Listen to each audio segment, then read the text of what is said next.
and welcome to the Sunday Guardian show by Joyeeta Basu. I'm the editor of the weekly newspaper, the Sunday Guardian, published from New Delhi.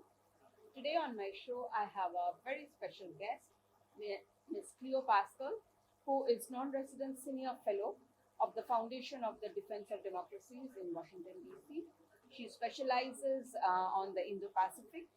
She is here to participate in the IndiaUS forum that happened just, I think, for the last 3-4 days. This conference took place, and she's here because of that. And Cleo, I want to, and of course, I have to mention that, which I always mention in my program, that she's also a great friend of mine for quite a few years now. And she's also a columnist with the Sunday Guardian. You must check out her columns. Now, Cleo, if we can start by talking about India-US relations. Which way do you think India-US relations are headed? You see, there has been a lot of there has been some question mark on this in India, primarily because seen from two contexts. Number one, Biden did not come to India's Republic Day parade.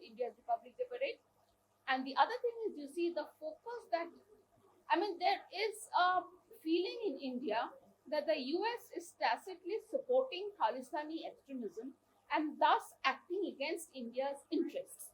So what do you have to say in context of that? What do you have to say about India-US relations? So India-US relations have multiple pillars to them, or threads that weave into a very complex tapestry. So you have defense relations, technology relations, political relations, and very, very strong people-to-people relations. So each one of them has challenges and strengths, and this is what this India-US forum was discussing, quite a few of these things. But it was interesting to see, who came from the U.S. side, and the U.S. sent a very high-level delegation, and including Governor Abbott of Texas, who came in person, even though his state is, as he himself has declared, undergoing an invasion from the southern border. But he thought that the relation with India was so important that he personally needed to come. When you take it in aggregate, what you see is the relations are complex, deep, multifaceted.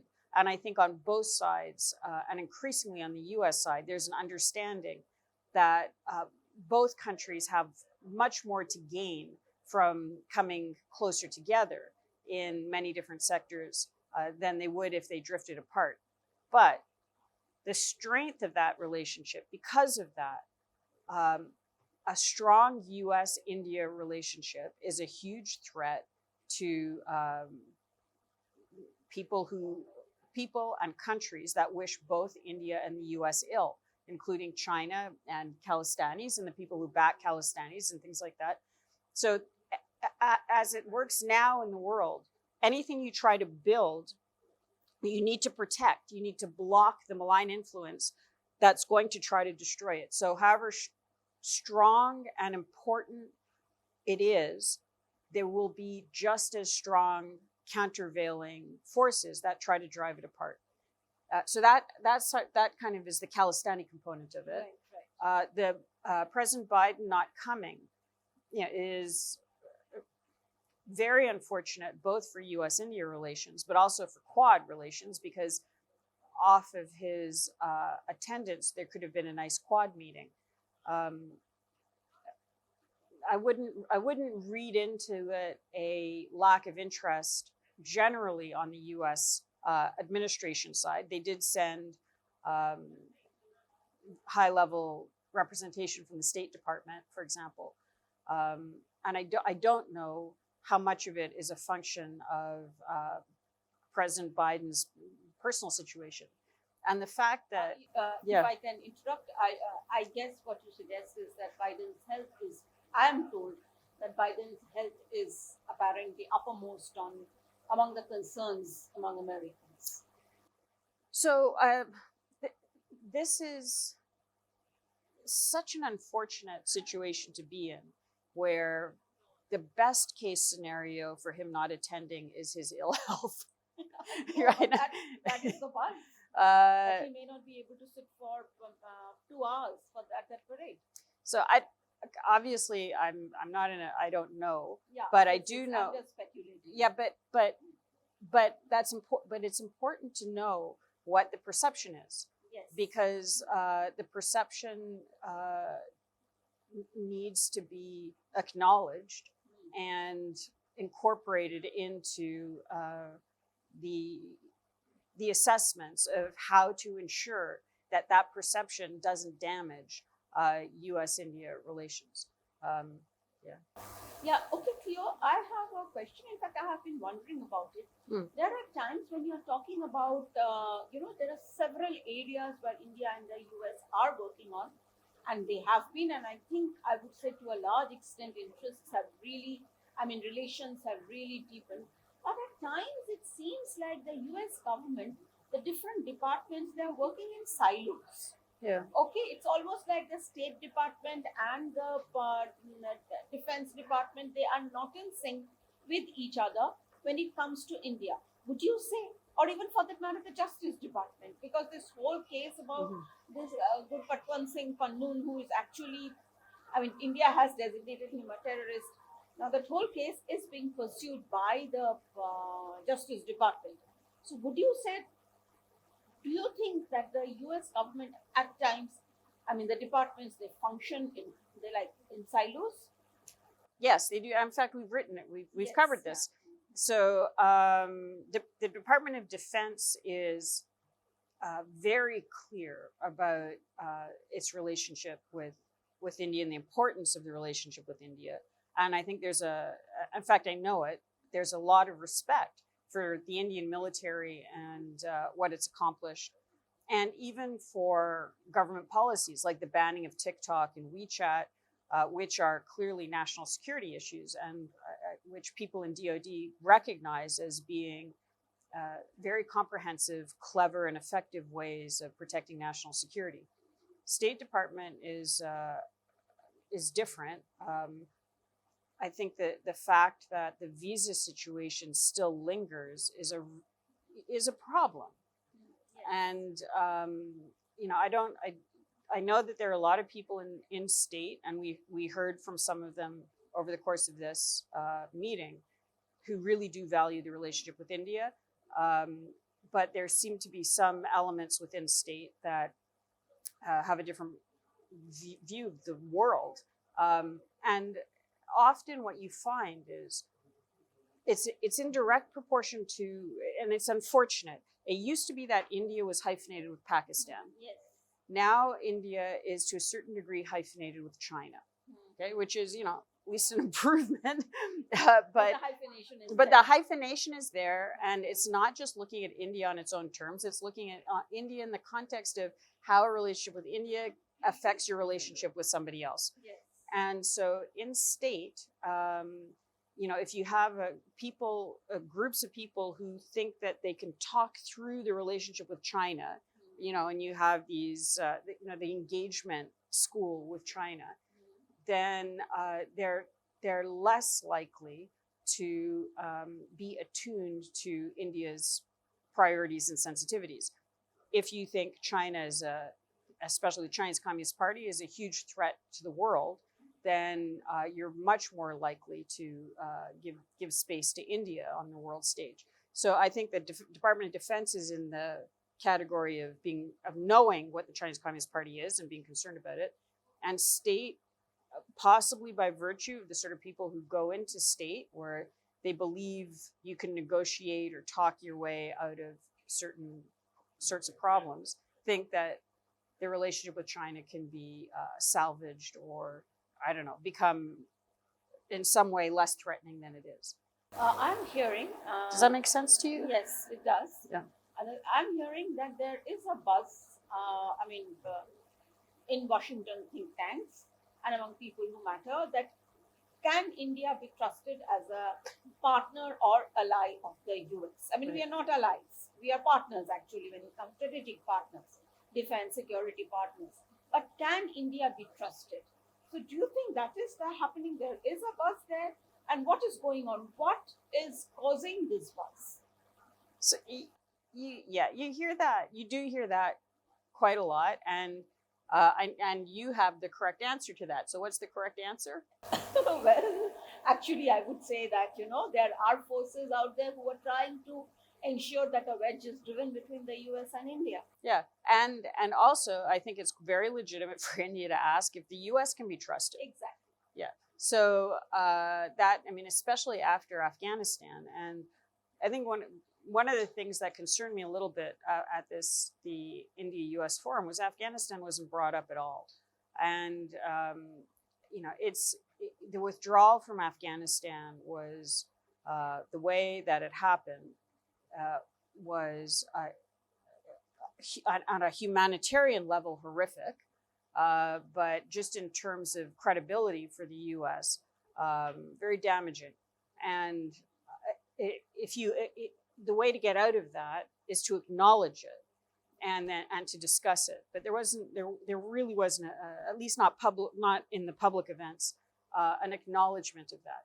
So when somebody from the U.S. asked that sort of question, can India be, every Indian's got a whole list of things the U.S. has done in their head, which implies, what, and you'll go back to 1971, and everything since 1971, the whole list comes forward. So it affects the credibility of the U.S. Now, there are sometimes, and I know this from some of the other areas I've been working in, like the Pacific Islands, on the U.S. side, that comes from just a lack of knowledge, about a lack of institutional knowledge or historical knowledge about the nature of the relationship.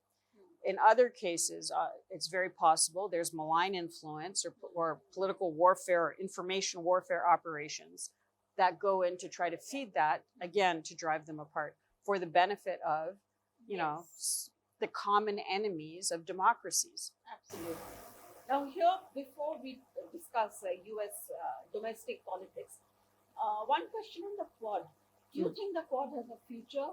Do you think we are headed the right way?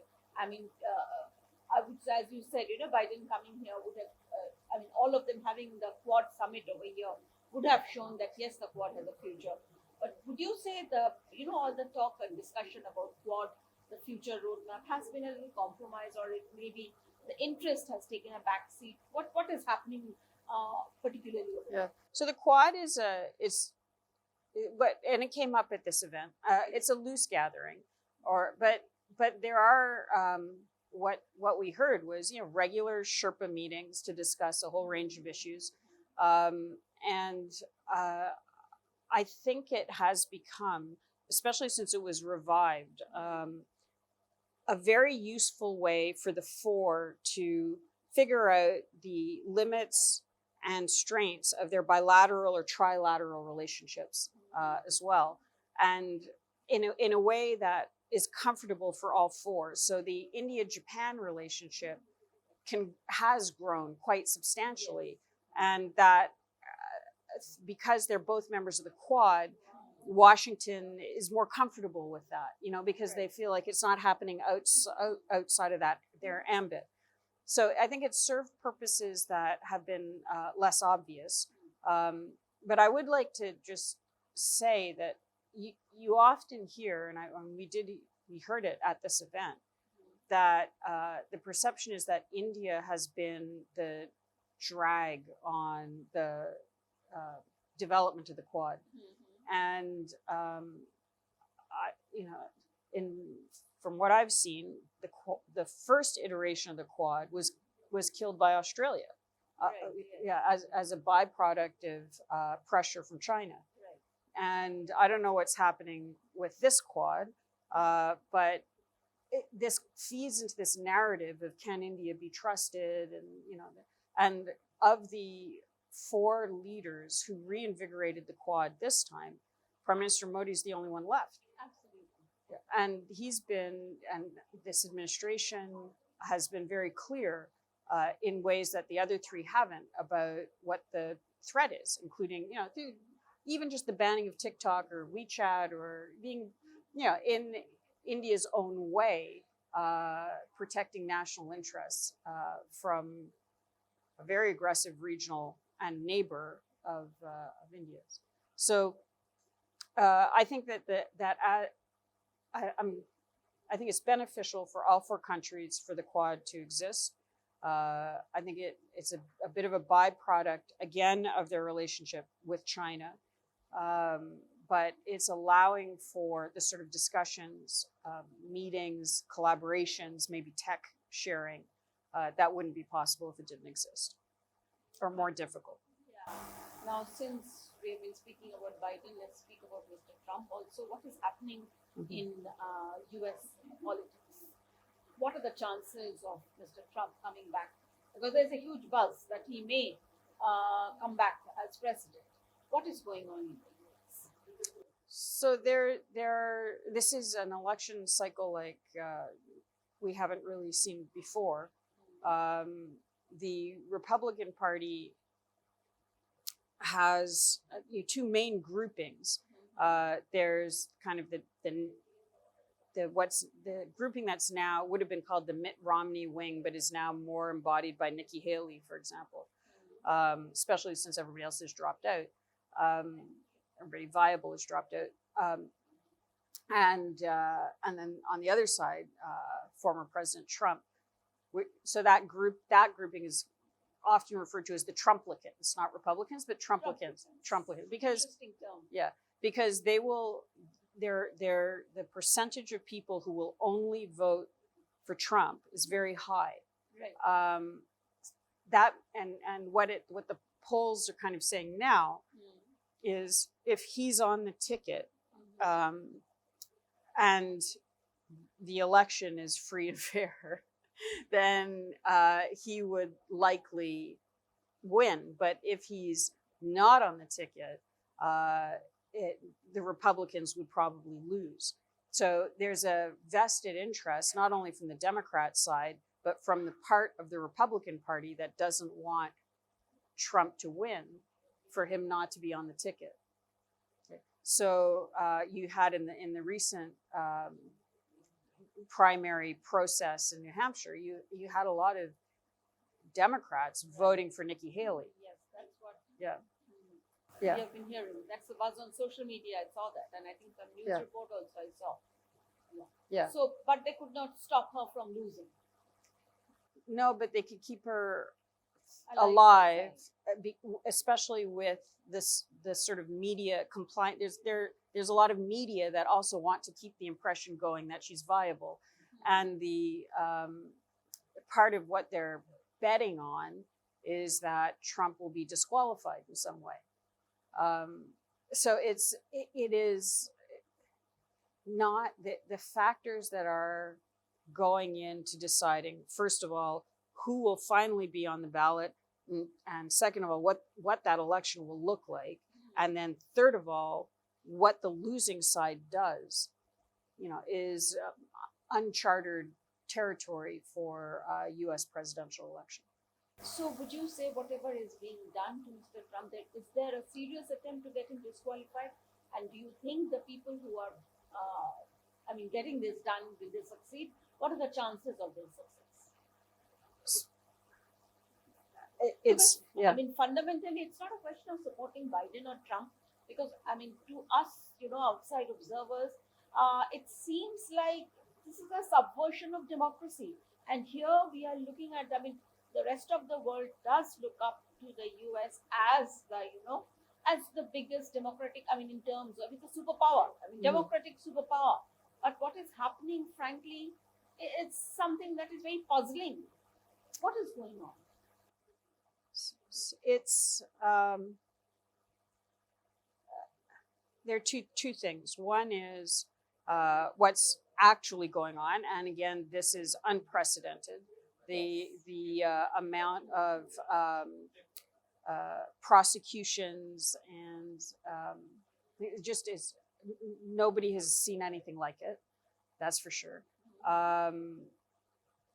And it understandably gives the impression that you're talking about.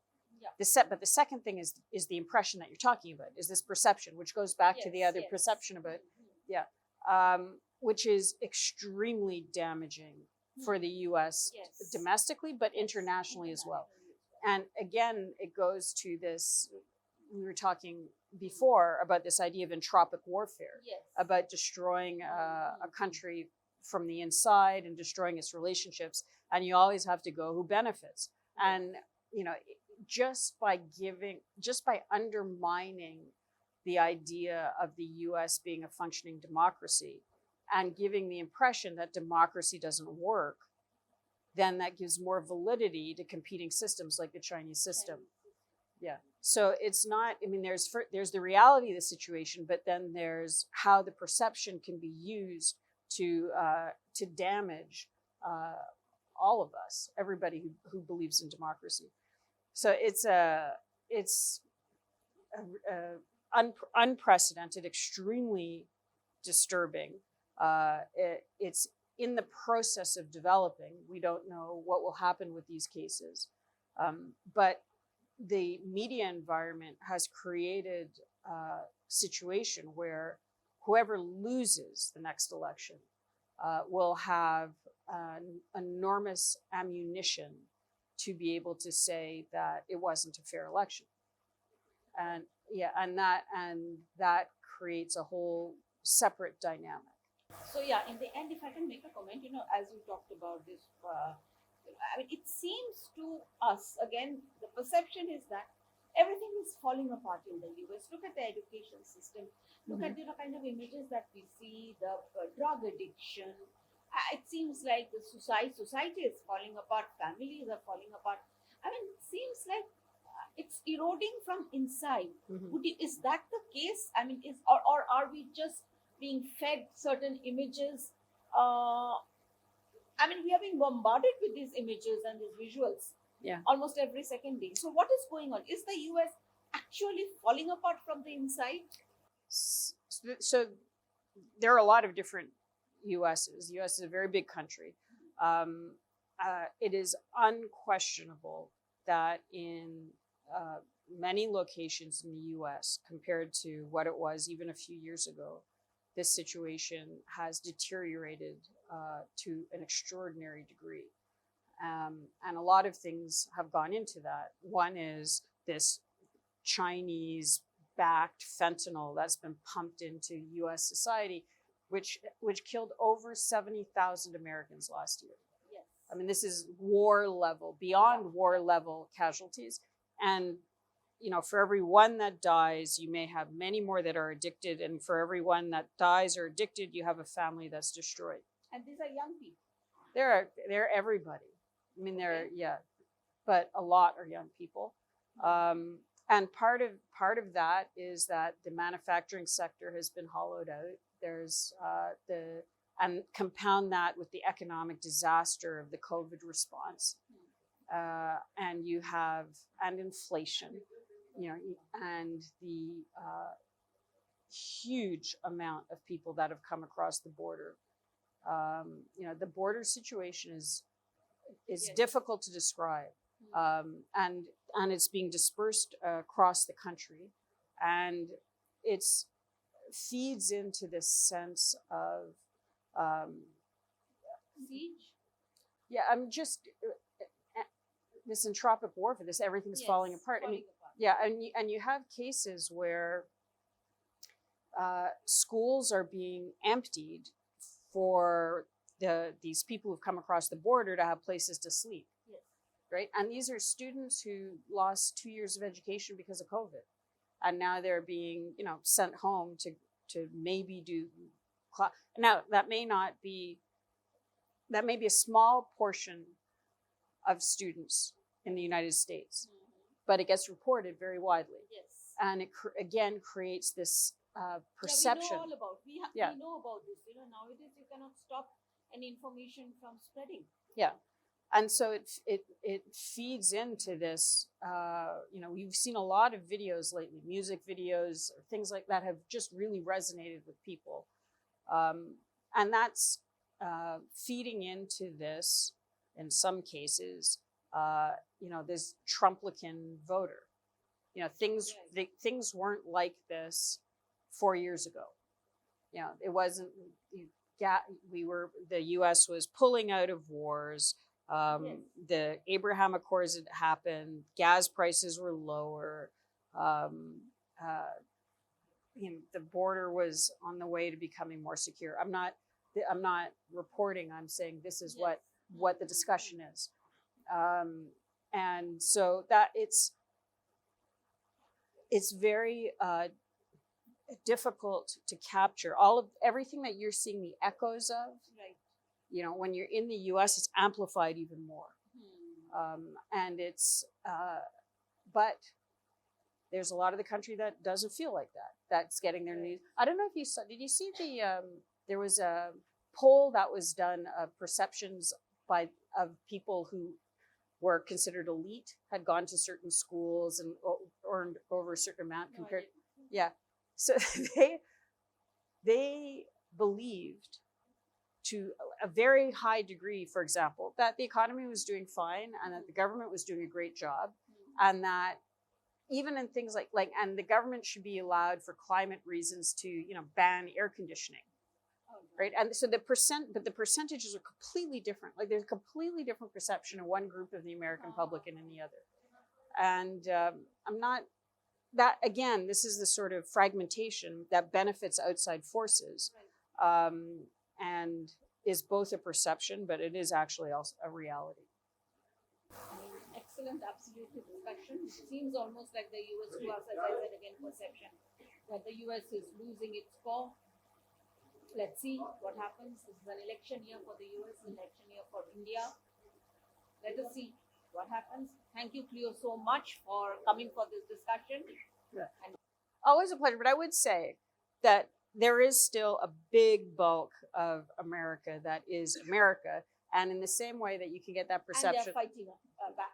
Yeah. And in the same way, the outside impression of India around the election, we're also getting very distorted views of what's going on in India. Yeah. So we're fighting I'm not, either, but yeah. Disinformation also is going. So read the Sunday Guardian and be properly informed. Thank you so much, Cleo, and thank you for coming here. Thank you, viewers, for watching this. Until the next time.